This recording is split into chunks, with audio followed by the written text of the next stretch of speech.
Le magnifique, dans un de tes sketchs tout à l'heure, tu as dit que les grandes douleurs sont muettes. Oui. Je me rappelle très bien. Les grandes douceurs sont bruissantes. Voilà. Voilà. Je vais m'arrêter à la douleur. Comment toi tu as fait pour surmonter cette douleur de ne plus véritablement jouer au football après ta blessure au genou? Ah, c'était pas facile, hein. Parce que le football, c'était ma passion. J'avais espoir en ce que j'ai réussi au football.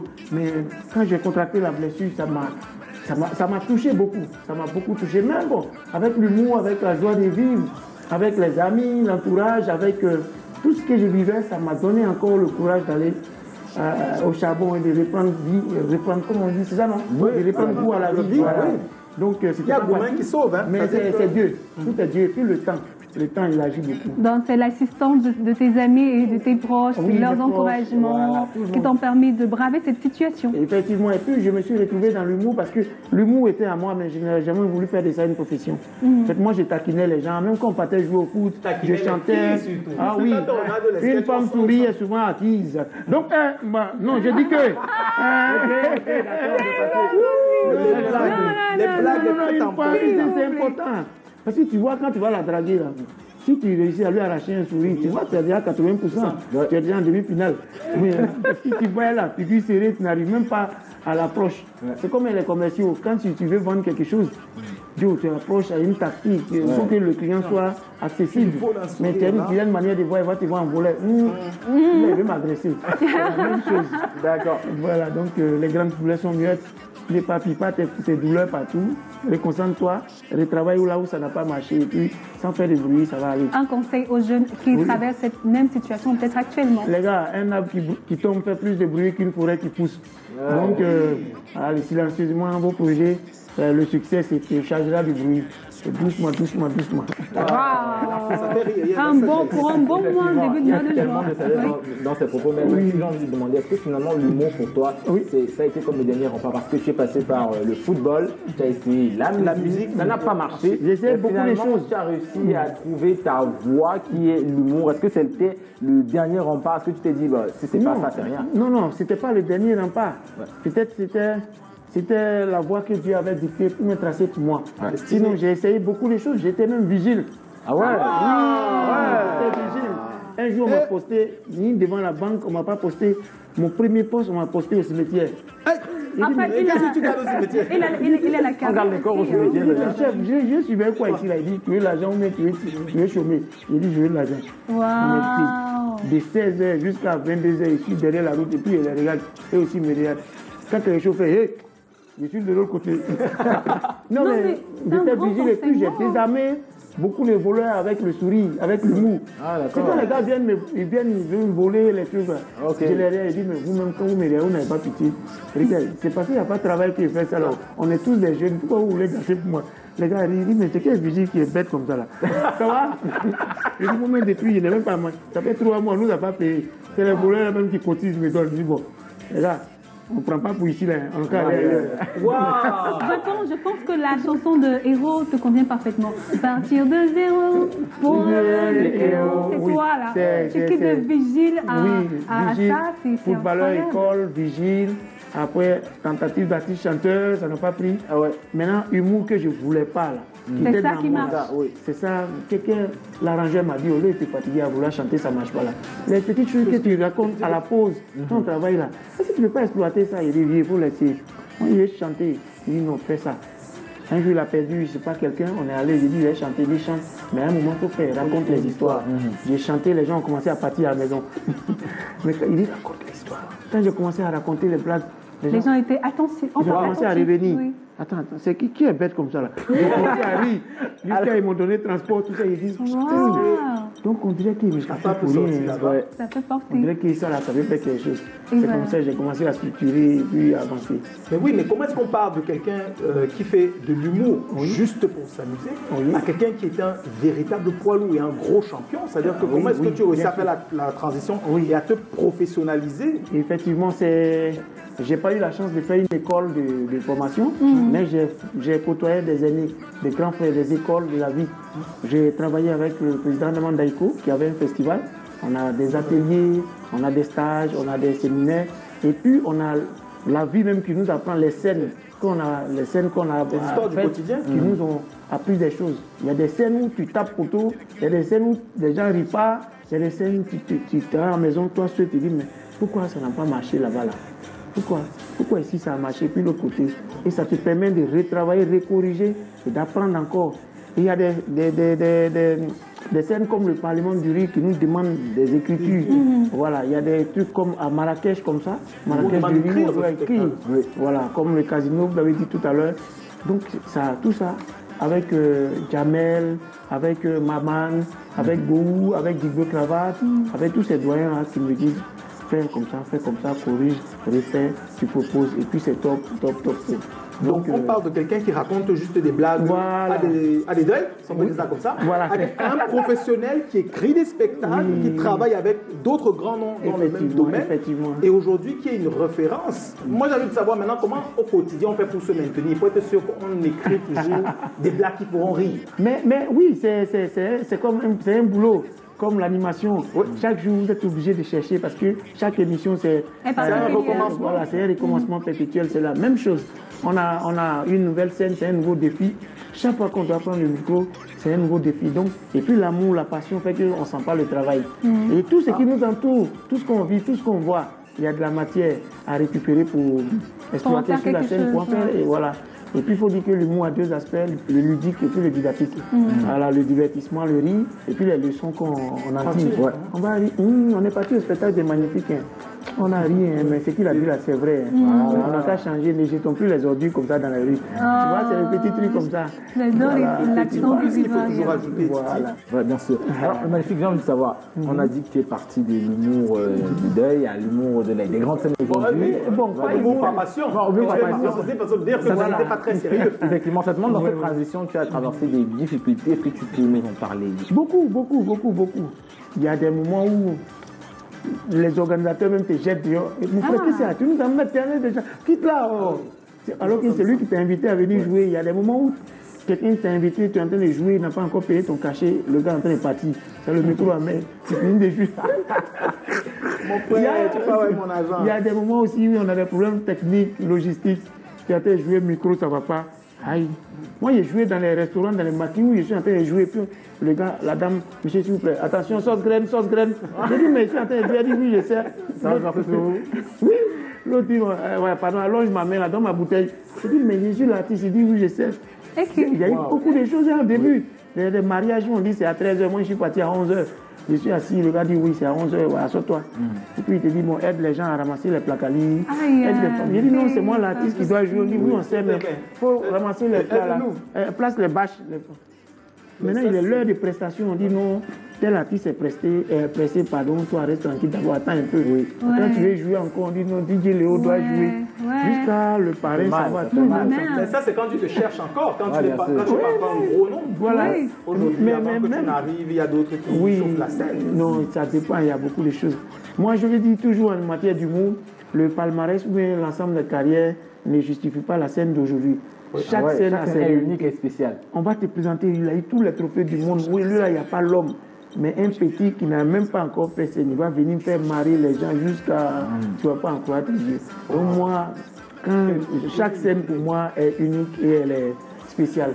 D'accord. Alors, le Magnifique, tu fais partie des humoristes les plus sapés sur scène. Sapés, hein? Sapés, oui, on l'a vu quand même. Des nœuds papillons aux cravates en passant par les cachemires. Pardon là, ça c'est habillement rideau. C'est quoi habillement rideau? Et tu vois les rayures partout, on dirait les arbres, façon. Tu vois les tissus, on dirait les rideaux. Bon, ça c'est pas ça, c'est rideau. Non, ça c'est levé de corps. Oh la balle! Non, lui il est tapé. Non, il est tapé. La question que je voulais poser au Magnifique. Non, la balle. La question en fait de Magnifique, c'est de savoir est-ce que le vestimentaire joue un rôle dans ta prestation scénique, ça joue un rôle dans la manière avec laquelle les gens vont s'accueillir sur scène? Tout à fait. Les vêtements vont avec déjà l'artiste, ça va au spectacle par rapport au spectacle où tu vas. Quand tu vas à un dîner gala, tu dois te mettre vraiment bien en costume. Les gars disent souvent tenue correcte exigée. Tu dois te mettre bien. Et en griffe aussi, l'humoriste, c'est pas seulement le bouffon. C'est pas parce qu'il doit porter des habits en désordre, comment on dit, le chiffon. C'est le texte, la matière grise. Voilà. C'est ça qui compte, tu vois. Dans un dîner gala où il y aura des autorités, des ministres, des présidents de la République, des ambassadeurs, il faut qu'ils te mettent dans un costume bien. Voilà. Maintenant, si tu es dans un spectacle populaire, tu te mets dans un jean, un t-shirt, basket. Si tu es un spectacle pour enfants, aussi tu peux t'adapter. Maintenant, tu peux jouer dans un dîner gala, mais aussi ça dépendra du thème de ton sketch. En fonction du sketch, de ce que tu vas dire. Tout à l'heure, tu étais avec le maillot des éléphants. Puisque je parlais de le football, je peux me mettre en maillot, mais dans un dîner gala, parce que là, je vais parler du foot. Par exemple, je peux me mettre en tenue traditionnelle parce que je vais parler de nos traditions, ainsi de suite. Ça dépendra. Donc, la tenue et le sketch et l'artiste et puis le public, c'est un ensemble. C'est un mariage. Il y a de la pensée, de la réflexion. Oui, parce qu'en matière d'humour, il y a tellement de codes. Oui. C'est pourquoi on forme les jeunes humoristes en ce moment. À la télévision, on ne doit pas raconter des choses en dessous de la ceinture. On ne doit pas faire de la publicité gratuite.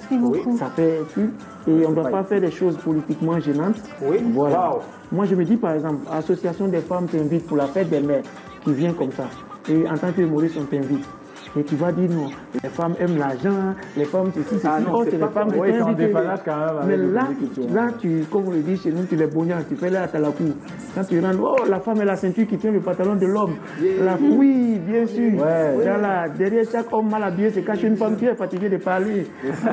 Tu vois, voilà, et tu les conscientises un peu, et puis tu les ambiances, tu ressors les problèmes des femmes, ce qu'elles vivent dans la société. Mais là, tu les auras motivés. Tout le message. Il y a tellement de sagesse et d'intellect derrière tout ce que tu fais. Alors, on n'oublie pas que tu es ivoirien, mais tu es au Cameroun. Oui, on doit vous loger. Donc, je suis venu voir le convoi qui va venir là-bas pour le logement. Ici, à Douala, c'est la deuxième fois. Oui, c'est la deuxième fois. Tu as eu le temps de goûter un ndolé? Ndolé, j'ai goûté, mais surtout les bars. Tu vois, vers la rive là. Tu sais que le ndolé est classé parmi les 50 meilleurs mets au monde. Ah bon? La tchéké n'est pas dedans. La tchéké n'est pas dedans? Non. Tu es sûr que le gaba n'est pas dedans? Non. Tu arrêtes toi d'arriver sans la loco n'est pas dedans? Non. Alors peut-être qu'on va revenir sur ton métier. Moi, je m'intéresse à ton métier d'écrivain. Oui. Médicament. C'était quoi le déclic? Médicament, c'est le riz qui guérit, le riz qui soigne. On travaille trop en Afrique, on est toujours stressé. Les gens, vous voyez parler seul. Oh, il est fou, c'est pas folie, ma chère. C'est problème. Oui, des fois, il marche, lui-même, il cogne une voiture. Et puis, mon frère, pardon, c'est pas moi, je n'avais pas ma tête. Tu vois. Donc, il faut, à travers l'humour, guérir, comme des psychologues, mais un médicament qu'ils prennent, qui va les déstresser, bien libérer un peu. Tu vas voir. Surtout cette fois-là, tu as mis dans un livre. Voilà, parce qu'il y a des fans qui aiment la lecture, il y a des fans qui aiment venir en salle pour rire, il y a d'autres qui aiment acheter les DVD, les clés USB, les CD, ou bien se connecter sur les réseaux pour rire, mais il y a d'autres qui aiment lire la lecture, donc du coup, il faut aller les chercher, pour les satisfaire. Il faut motiver aussi les gens, il faut inciter la jeunesse à la lecture. Oui. Voilà, parce que les gens ne lisent plus beaucoup, ils abrègent seulement sur Facebook. Salut, sur WhatsApp. Tu as des retours positifs? Oui, Dieu fait grâce. On fait beaucoup de dédicaces, on tourne, on a vendu beaucoup de livres et on a tourné dans beaucoup d'écoles. Ça m'a donné une belle expérience. Donc, je suis à mon 3e livre. On croyait que l'humour c'était un truc de bouffon, mais aujourd'hui c'est totalement pas le cas. Ça veut dire qu'on en vit, on peut en vivre. Bien sûr. On peut vivre de son métier. Regarde les gens comme Jamel, regarde comme Gadel, regarde Claudia, regarde. Tu vois, il y a tellement d'exemples de modèles. C'est vrai qu'au départ en Afrique c'était difficile. Un parent, moi j'étais mis à l'école. Tes conneries, ils vont rire, et puis toi, tu vas revenir la même vie. Je vais te tuer, moi aussi, je me tue, et puis nous tous, on a perdu. Mais les mentalités ont évolué. Avant, oui, quand ton oncle te voit, tu dis, tu fais comme lui, tonton, il fait humour, il dit, oui, ça, c'est un appareil. Mais après, ça, tu fais quoi? Voilà. Si tonton, c'est mon travail. Mais aujourd'hui, les gens ont compris, il n'y a pas de cérémonie sans humoriste. Il y a des activités. Même sur les plateaux télé aujourd'hui, des shows radio, des émissions. Il faut des humoristes. Oui, donc. Et souvent, les mariages, il y a des retards là-dedans. Quand tu as un maître de cérémonie humoriste, retard de nourriture, il rattrape, il fait rire les gens, les gars oublient. Or, si c'est un maître de cérémonie ordinaire, tu vois, des groupes français, les gars, on a faim. Ah, l'humoriste, il peut mettre ça dans un truc pour boucher les petites vides. Donc, l'humour a évolué sur le continent. C'est en train d'être bien vu. Belle magie. Bon, moi, j'ai envie de questionner justement ta relation avec ta montre. Tu as dit que c'est la deuxième fois. Et moi, je veux savoir, avec Marcus, la première rencontre, c'était quand et comment est-ce que vous êtes tombés d'accord sur cet événement? C'est-à-dire, ta venue, l'invitation et le show de Marcus, notre première fois, c'était dans les loges du Parlement du Riz. Parlement du Riz, pardon. Abidjan. Voilà, Abidjan. Voilà. Là, et puis, on s'est rencontrés 1, 2, 3 fois. Le gars, il a fait de belles choses. Vraiment, il est bien. En plus, les Camerounais, ça me fait mal, il aurait pu être ivoirien.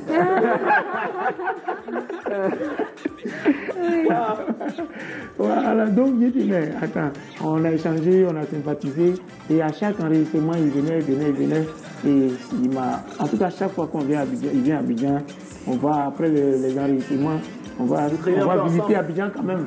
Voilà, il ne peut pas venir comme ça, voir la belle famille sans les voir. Donc, on va se voir, pourquoi on se voit? Pour voir qu'il a vu avant de partir.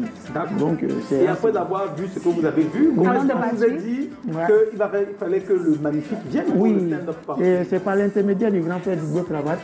Voilà. Voilà, il était sur cet événement également. Et puis, il n'a pas pu venir. Marcus il m'a aussi invité. Donc, j'ai dit, mais tiens, il n'y a pas de souci. Ce week-end-là, je le mets au sacrifice de la belle famille. Voilà. Donc, je ne me suis pas trompé, je suis venu, l'ambiance, l'accueil depuis vraiment l'hôtel, un lit, 3 places, mais je suis seul. Donc, pardon, je n'arrive pas à répéter bien moi seul. Alors, qu'est-ce qui va se passer demain? C'est-à-dire que demain, ça sera chaud. Demain, ça sera chaud parce que humour, oui, mais côté, je fais du méchant, c'est du rap. Méchant, bientôt, voilà. Bientôt, je taper les mains, wesh. C'est des punchlines. Doucement, l'argent n'aime pas le bruit. Yes. Tombée amoureuse d'un mécanicien, il a mis sa vie en pièces détachées. Ouais. Elle est la dernière de sa classe, il la drague, elle dit je vais réfléchir. Bon, tu réfléchis et puis tu es dernière, la bâtard. Gourou Michel n'a pas d'entreprise, mais chaque jour il veut engager quelqu'un. Dans quelle société? Ouais. Il n'y a pas école à l'hôpital, mais tous les malades passent examen. Ouais, c'est bon comme ça, c'est bon. C'est le punchline, wesh. Merci. Ne vous inquiétez pas, demain, ça sera de l'humour, ça sera du rire, ça sera du balèze. Je vais vous montrer mon parcours, comment je suis allé à l'école, et puis on m'a renvoyé, tout ça. Oui, j'ai volé le chapeau de mon maître. Alors, si vous êtes malade de stress, malade de travail, vous êtes fatigué, venez prendre des médicaments. Venez à moi, vous qui êtes financièrement chargé. Les médicaments. Venez à moi, vous qui êtes financièrement chargé, je vous donnerai du repos. Financièrement chargé. Voilà. Bon, si tu dragues une fille depuis longtemps, elle n'accepte pas, invite-la demain, elle va rire sur tes jambes. Tu es déjà en demi-finale, mon frère. Depuis, tu demandes augmentation à ton patron, donne-lui un ticket. Quand il va rire, lundi, ton salaire va rire. C'est ça. Donc c'est important d'être là, le riz, c'est vraiment capital, c'est important.